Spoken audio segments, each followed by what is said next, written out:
kind of like to hear if you have information from our chief of police about what happened Sunday when we had a lot of day trippers come to go to the beach, and hear about his recommendation if we should open public parking this coming weekend, or some of the issues that he sees and the practicality of opening public parking up at this point in time when the number of coronavirus cases continues to increase. And I appreciate that comment, Mike. Mr. Benson, I actually had asked our town manager that specific question when it came to Monday, because the guidance I wanted to go by was what did we feel we were able to do from an enforcement perspective, and how is it impacting and putting potentially our own folks in jeopardy by having to write all these tickets and try and talk to people, because they're still coming. So Mr. Gilbride, maybe you could weigh in, or if you want the chief too, that's fine. No, I can weigh in. Again, just to reiterate what you said, you're putting the police officer in a position of not only possibly contracting a virus, but of getting into a violent confrontation with some of these people. It seemed to us that if you concentrated your people into the parking lots and into that section of the beach, and it's their personal choice to do that, you are actually protecting the residents from having people at all the other beach accesses and parked on their driveways and lawns and everywhere else. So the chief's recommendation was to open the lots.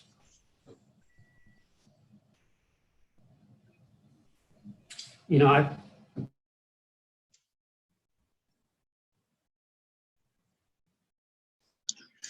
I spent the last couple days talking to a few people regarding their desires on both this issue and opening up the short-term rentals, and a lot of the feedback I'm getting from the people on the island is that it's just too early. There's still a need to maybe keep things closed up for another couple weeks, be safe, be secure. Yes, there is some pent up energies and people wanting to do things and to go places, but I'm not sure, with a little bit of the confusion over stay at home or not stay at home, or a little bit of confusion over the groups of 10 or not groups of 10 and all that kind of stuff, that it's worth opening up for. I understand the public safety side of it on the parking. I understand that it's a little bit of an issue for police to be enforcing it, especially when they're overrun. But maybe that's just something that we have to do for a couple of weeks until to really get a better handle and a better feel of what's going to happen with the infection. So basically what everybody just said here, Mr. Benson, you didn't get to weigh back in yet, but both Alderman Hyde and Alderman Leonard, you would like to go against the police chief's recommendation that it would be better from an enforcement perspective to open up along with the other towns. And it looks like Carolina Beach just opened too. Okay, this is Mike Benson. I'd like to come back on.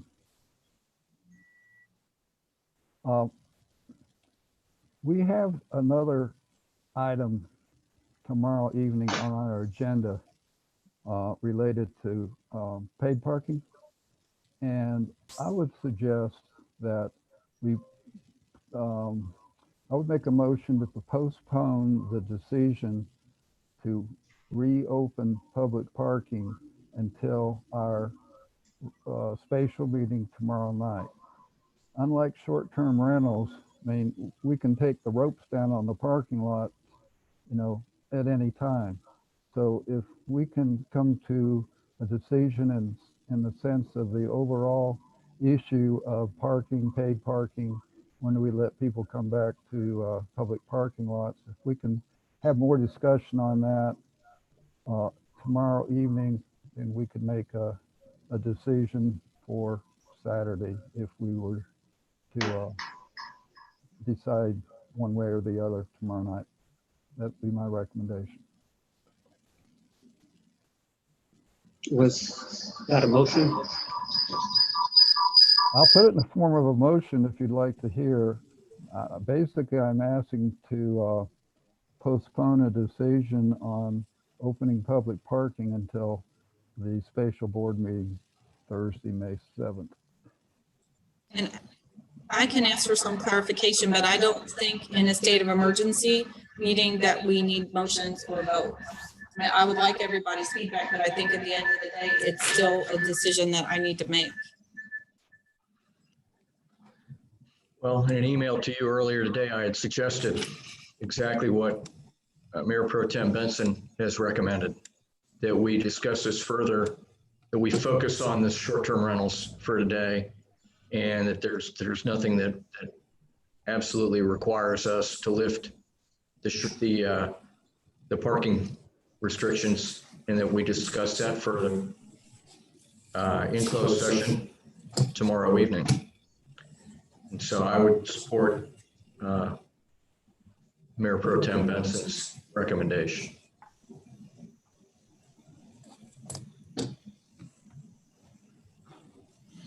Okay. Why don't we move on to the next item then, and we'll circle back to parking, which is the short-term rentals. So the other two island towns, one is opening, Surf City, I believe, is opening up on the 8th, and Topsail Beach is opening up on the 9th. My recommendation would be that we open the short-term rentals on Saturday, the 9th. I don't see why we need to rush it to the 8th when most reservations are Saturdays to Saturdays. And that still gives us time and gives people time to be ready for guests who may be arriving. Yeah, so I would support that. Any idea. conversation on that? Yeah, I would support that idea, Mayor, that we reopen short-term rentals effective for May 9th, Saturday. I will be the contrarian here again. Again, I think that when we open up the short-term rentals, we're opening it up to large groups. We're opening it up to people coming from areas with higher infection rates.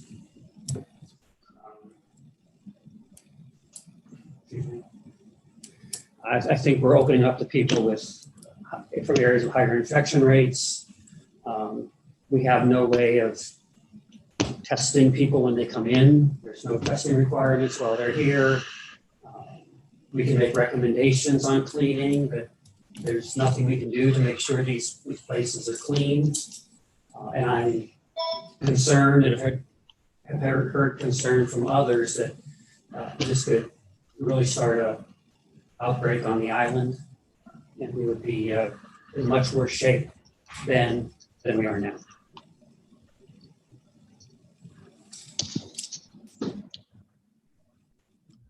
Anybody else? Yes.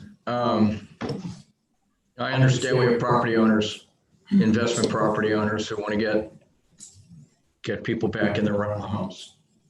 It's been a tough spring. They've had a tough couple of years since Florence. I fully understand that. At the same time, I think we must do what's best for the entire town and for her citizens. And I think we need to balance public safety against the short-term rental industry. And it's a tough call. But my feeling is that the short-term rental ban needs to be extended until the end of phase 1. Had it not been for the guidance that you sent out earlier today, it looked to me like everything in the governor's latest guidance for phase 1 supported the rental ban being lifted at the end of phase 1 until he came out with a clarification. Mm-hmm. Because it maintains the stay-at-home order. As it is now, his guidance is conflicting in and of itself, because on the one hand, it states that we should remain at home. It opens up some businesses, but most of what it opens up are retail establishments, effectively stores that couldn't stay open under the original ban because they didn't sell food and other things that were necessities. But now it's in conflict with itself, because on the one hand it says stay at home, and the other hand it says go rent a house at the beach. And in the end, it falls to us.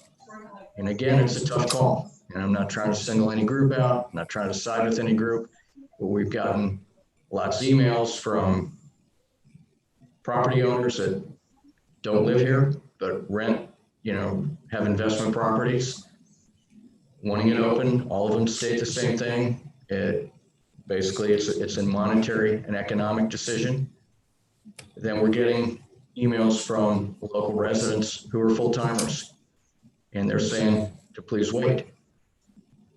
So we need to balance what's best for the town, and I think balancing what's best for the whole town is waiting until phase 2. And what I'd like to do is ask Attorney Eads, if he's on the line, if he could please weigh in, because I think what we're discussing goes in contradiction with what the governor's order said, as I read it today, as it relates to vacation rentals.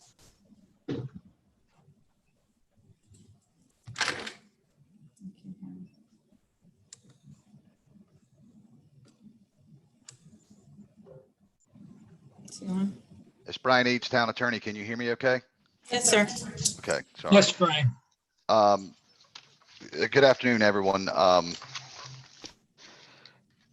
The governor's order for phase 1 has a frequently asked questions component to it. And I don't know if any of you had the opportunity to see that, but Yes. on page 6 of that FAQ, they specifically address short-term and vacation rentals. And I am trying to locate it. I had it right in front of me just a few moments ago. Here it is. And if you'd like, I can just read that verbatim, Mayor and Board. Yes, please. Okay.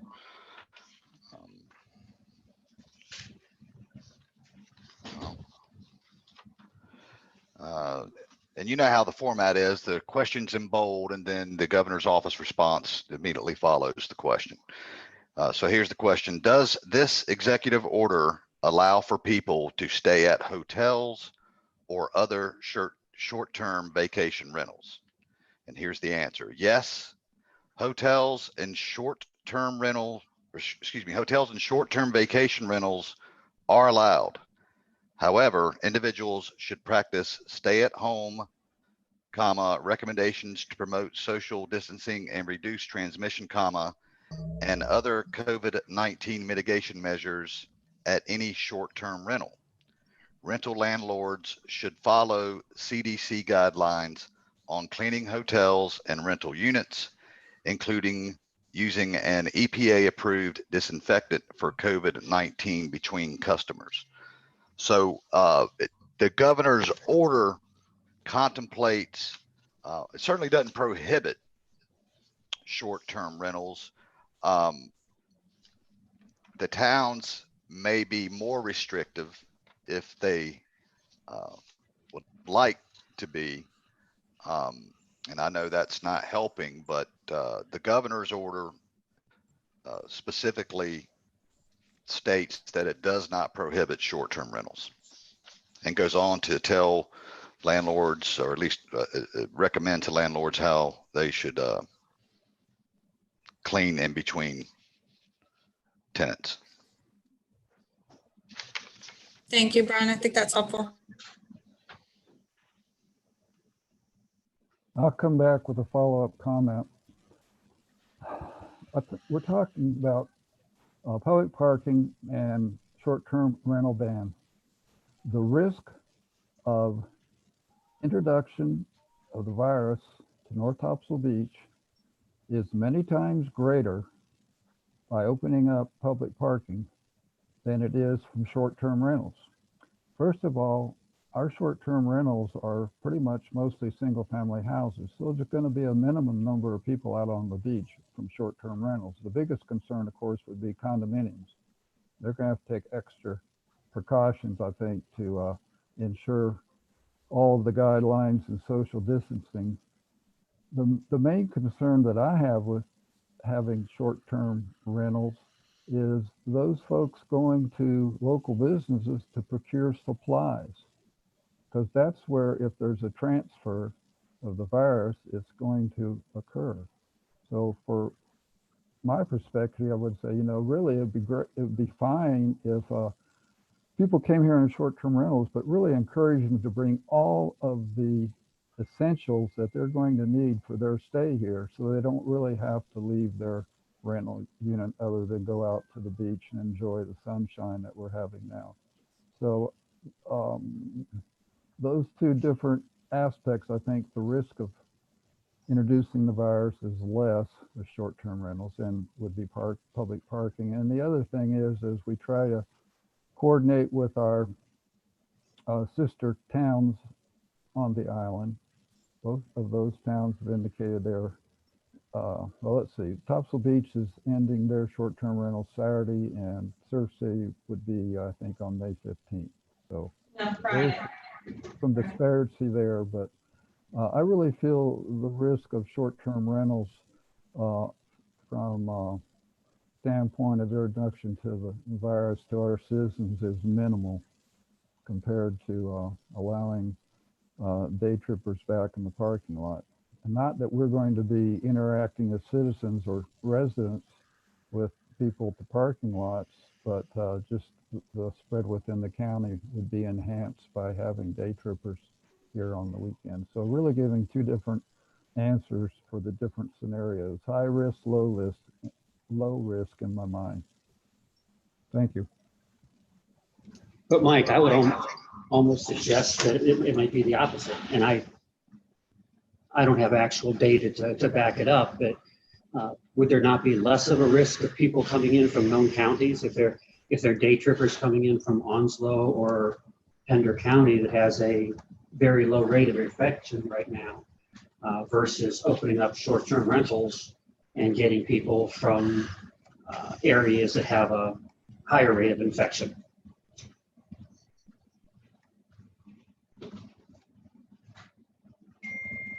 Well, again, my response to that would be the risk with people from high areas of infection coming here and being COVID positive and not knowing it and going to our local businesses, that's where the transference could occur. And so that's why I'm suggesting that really encourage guests to bring all their supplies from their home location so that they don't have to go out here for groceries and convenience stores and the drugstore.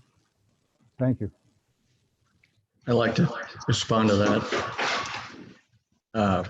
Mike's comment, I don't think we have any way to measure or to, I mean, we can suggest that all we want, that people bring all their stuff with them, but it doesn't mean they're going to, and most of them don't. Most of them are gonna come, and you may bring some stuff from home, but they're gonna get here and they're gonna buy all their perishables.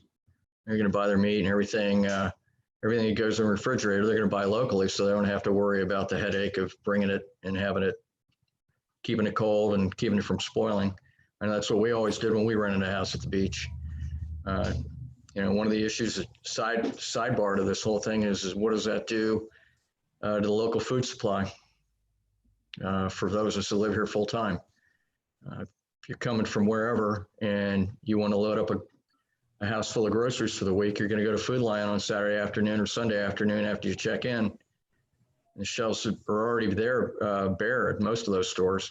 So it's one more tick against opening this thing up right now until the food supply stabilizes. And to counter to that, Tom,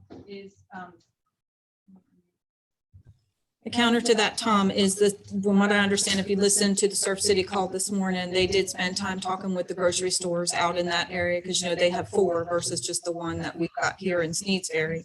And those retailers were not wanting us to discourage folks from coming to the stores for the groceries. They felt that they had an abundant supply and that a shortage was not going to be a problem.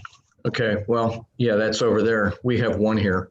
We have one store here, and I was in that store this past weekend and ended up having to go to Jacksonville for what I was looking for. So we do have a shortage in our one grocery store, and that's where the bulk of people who come to North Topsail Beach do tend to shop. If you've made up your mind, then fine. But you know, I don't know what to say.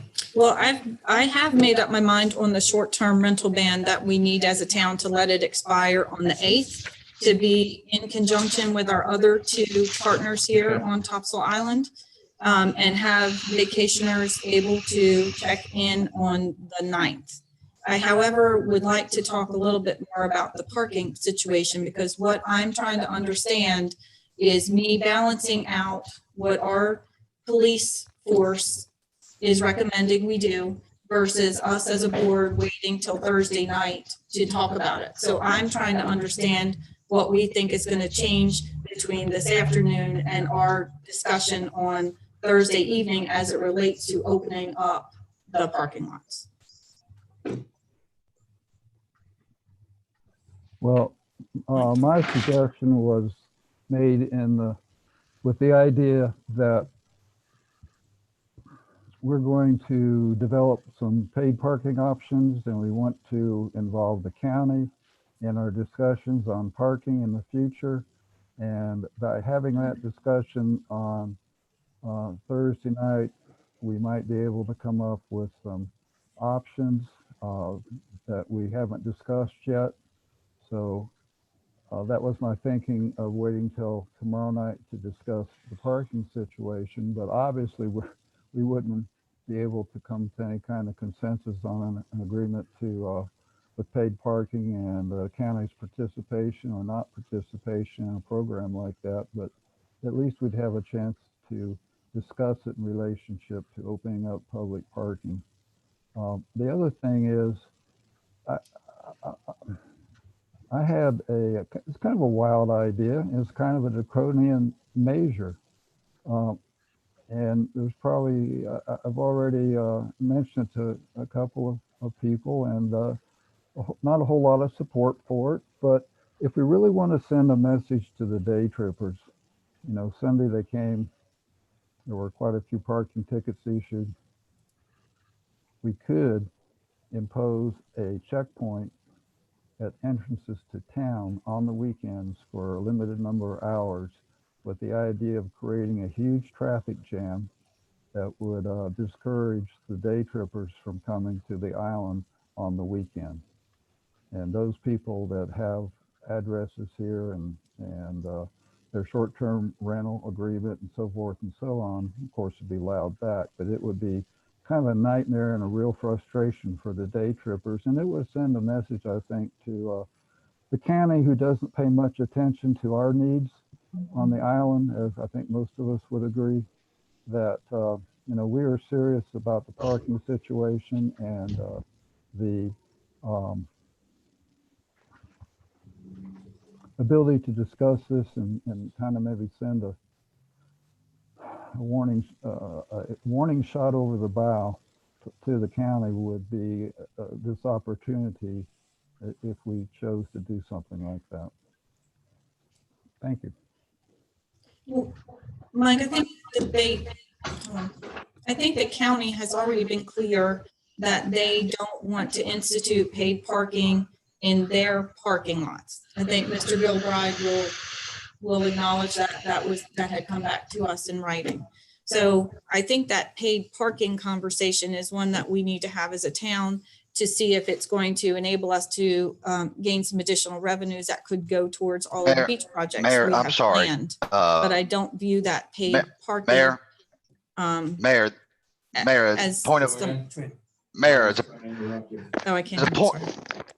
as a point of order, this is an emergency meeting and we have to stick to the agenda topics. And I think right now we are on the state of emergency declaration, where we're not. So I don't want to be rude and interrupt you, but I just want to remind us all of the rules related to emergency meetings. Thank you. Thank you, Brian. And all I was trying to do was understand what was the benefit of waiting till Thursday.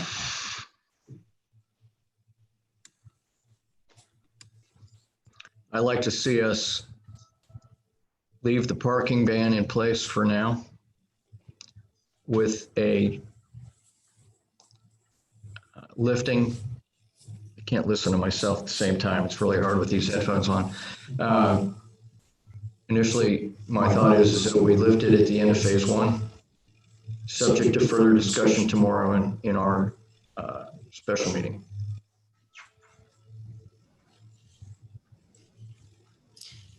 I would actually like to hear from the town manager and also the police chief to see if that's something we feel that we're going to be able to handle for the next couple weeks if we're waiting till the end of phase 1. Well, as you know, I live in Surf City, though I do come up to North Topsail Beach on the weekends, and it was clear to me this past weekend that nobody was taking the governor's stay-at-home order seriously. And I expect that that will become even more of a problem with the relaxing of restrictions in the surrounding communities. I believe that we'll see more of a nightmare this weekend than we saw last weekend by keeping parking closed.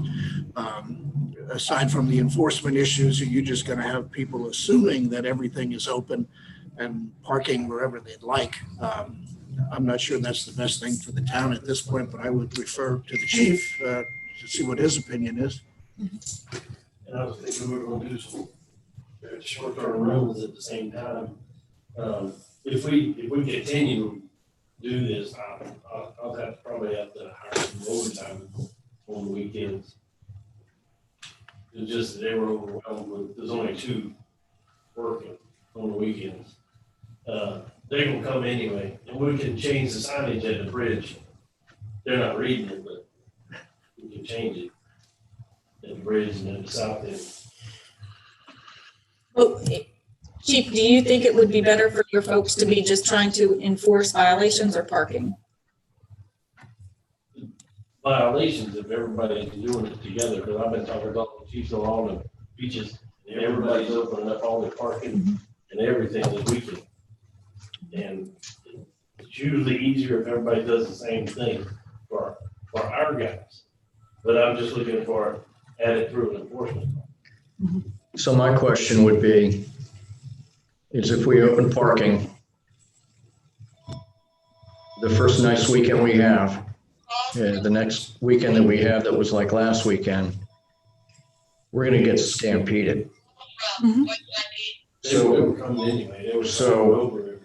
Right. And I would think, having lived here for 17 years now, that first nice weekend, even with all the parking open, our demand for parking is going to far exceed the parking that we have, even with everything wide open. Having said that, I think that what we're going to see is a problem with parking anyway, because once the parking places fill up, as we all know, day trippers come over, they got the car loaded, they got the boogie boards, they got the coolers, they got the chairs, they got the kids, they got the whole 9 yards, the kitchen sink too. And they get over here and they can't find a place to park legally. They're not going to turn around and go back to Richland's, back home. They're going to find a place to park, whether it's in somebody's front yard or next to somebody's house or on the bike path or wherever it is. So I think the only, in my mind, and Same thing they do in the summer. Right. it's going to be the same thing either way. We're gonna max out our parking early in the day, and we're still going to have a problem with enforcement, and we're going to have a problem with ticket writing, and we're going to have the issue with 2 officers trying to handle all that. So I guess I'm asking, what is the difference between a scenario where the lots are closed and we're having to deal with people illegally parking, and the lots are open and full and we're having to deal with people illegally parking? Because it's the same thing. It's the only difference when we dealing with those that are parking illegally, they understand it a little bit more. They don't care right now about parking. They don't park at those lots. They're coming. So we're spending more time arguing with them out there about why they can't park in that parking lot. Okay. And the simple answer is because the governor said, we're not open. But they're not buying it. They would take it down the barricades, doing everything. I know, I saw. Yeah.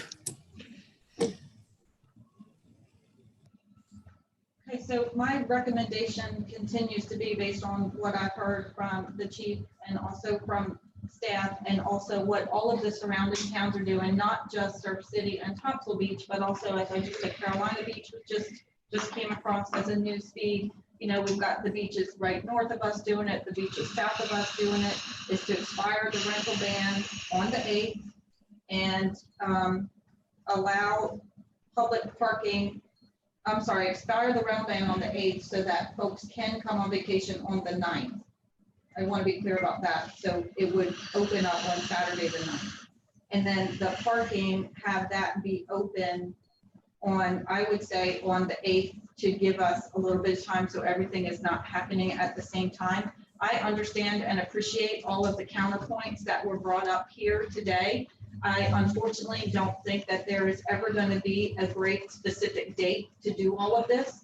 But with the governor's order that came out, that he's encouraging people to get out and actually be outside and walk, and he specifically eliminated short-term rentals from his stay-at-home order, I do believe that this is the right thing to do.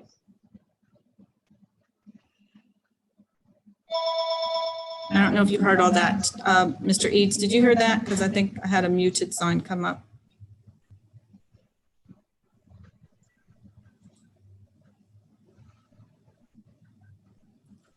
I heard quite clearly that through, I think, another microphone in the room. Mike, I didn't.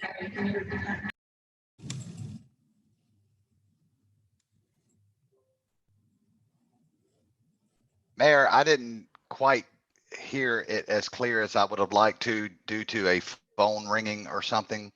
And I was getting a little bit of feedback. I mean, I could get, if you could repeat that, I'd greatly appreciate it. Sure.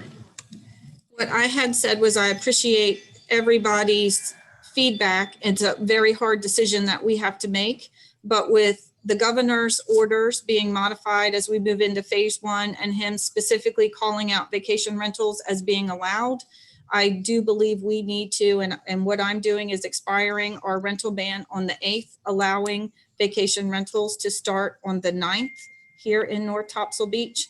And as it relates to parking, I really feel that I need to take everyone's safety in mind, as well as the safety of our own folks, listen to our police chief and also what the other towns are doing as it relates to opening up parking. And I would recommend, and I'm saying that we're going to open up the parking on Friday the 8th so that we're not doing this all at the same time on Saturday the 9th.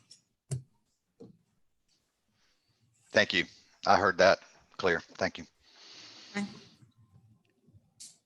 And I don't believe that there was anything else that needed to be discussed in our current state of emergency. I believe we're going to leave the state of emergency active in case anything changes with this virus and we need to make any additional tweaks or changes to the current state of emergency. Mayor, one point I'd like to bring up, you and I had briefly discussed whether you wanted to include in the declaration, the amended declaration, a statement referring to other states that still have an essential travel only stay at home order in place, and encourage people to comply with their own, if they reside or are otherwise staying in one of those states in that state. And I inventoried all of them today. I have a updated list of who's doing what and when they expire. I can provide to you and the board. Since you and I had mentioned it briefly, I didn't know if you wanted to bring that to the board's attention during this meeting. I would like to be able to review that as a board. I believe I want to include some statement about that in a follow-on press release. Mr. Eads, I don't think we need to include it in the actual declaration. Thank you. I have a follow-on comment, Mayor. As you lift the ban on short-term rentals. I think that the town should provide information to all the property owners, the importance about cleaning and disinfesting the rental units. And I think that there is a big difference between cleaning and disinfesting. Cleaning, we're getting dirt out of the unit, but disinfesting is applying a disinfectant to a surface. And all surfaces in these rental units need to be treated with a disinfectant that is recommended by the CDC.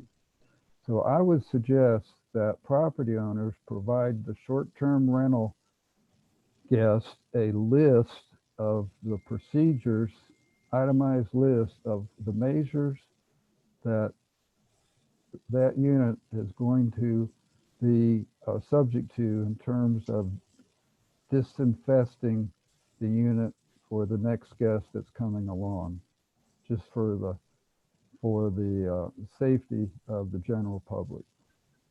Thank you. And Mr. Benson, I believe what we've done in the past, and we can do it again, is we can put some links on our Facebook page and on our website for where everybody can find easily the CDC guidelines. But I don't believe that we can, I'm going to go back to enforcement. We can't enforce how someone cleans their home. We can recommend, we can ask them to follow the CDC guidelines. But I think that that's where we would need to leave that unless Mr. Eads has a different opinion. No, I wasn't suggesting that we were going to make that a policy or part of the emergency declaration. I'm just saying that from the public good of the town to make that information available like you just described. That's all I was saying. Thank you. I agree, Madam Mayor, with putting it out there for informational purposes. I do have some concerns about talking about it in the actual declaration because I do not want to give the public the perception that the town is going to be policing and enforcing how the vacation rentals disinfect and clean their units. But outside of the formal declaration, public information type campaign, yes, I highly encourage, and I think that's what Alderman Benson's saying, is we put out there as many of the CDC's recommendations and guidelines as we can to help people educate themselves. I know I would want to know the proper way to clean a hardened surface to protect myself and my family if I was traveling. So. And I'm sure that India can do something magical with those types of links on Facebook and try and keep them up at the top so they don't get hidden down in the news feed. So that